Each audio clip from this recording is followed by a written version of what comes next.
Pemirsa, pendidikan anak usia dini berwawasan alam dan lingkungan makin diminati akhir ini, mengingat kerusakan lingkungan semakin meningkat sehingga manusia dituntut memiliki kecerdasan naturalis.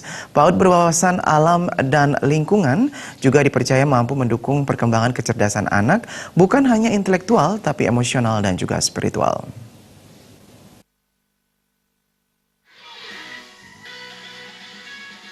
Menurut Himpunan Pendidikan Anak Usia Dini Himpaudi di Kabupaten Tabanan, Gusti Ayu Made Budiati, dalam kurikulum Taman Kanak-kanak pembelajaran harus mencakup dua bidang, yakni di bidang pengembangan pembiasaan dan pengembangan kemampuan dasar.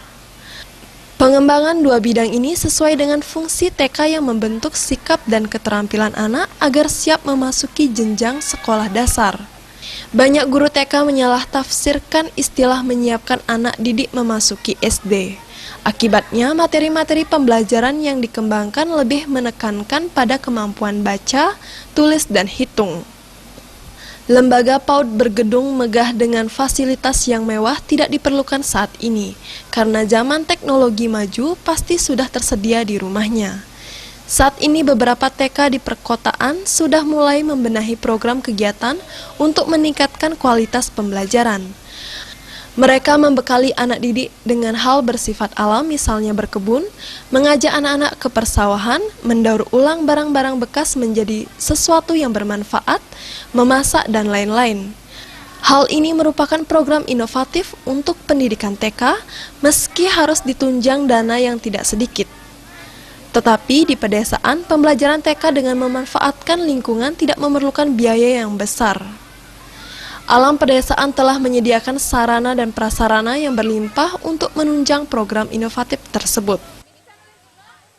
Saya berpikir keasikan bermain di alam adalah salah satu trik untuk menarik sejenak mereka dari keasikan dengan gadget di zona nyaman yang notabene sekarang rumah orang semua ada AC-nya ya.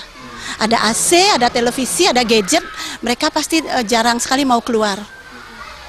Ya, jadi dengan menciptakan permainan di alam yang asik, jadi mereka sejenak terlupa. Ya, paling tidak 3 jam di sekolah, mereka terlupa dengan kegiatan itu yang mungkin nanti setelah sampai di rumah mereka akan dapatkan kembali.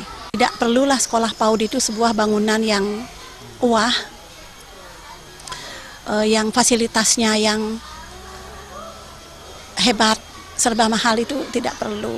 Bermain tanah liat pun mungkin bagus ya, sebatas kita mau melakukan dan mampu gitu. Bermain tanah liat mungkin bagus, seperti itu. Jadi saya ingin menginspirasi teman-teman sesama guru saya, praktisi saya untuk ayolah mari kita jadikan alam sebagai sumber belajar yang kaya dan tiada habisnya.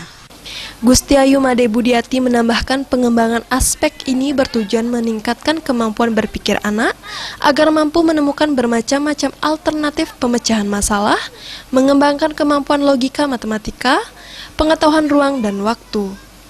Pihaknya juga mengajak lembaga PAUD yang lain melakukan pembelajaran ke alam dan tidak terpaku ke fasilitas indoor yang mewah. Alit Setiawan, Bali TV.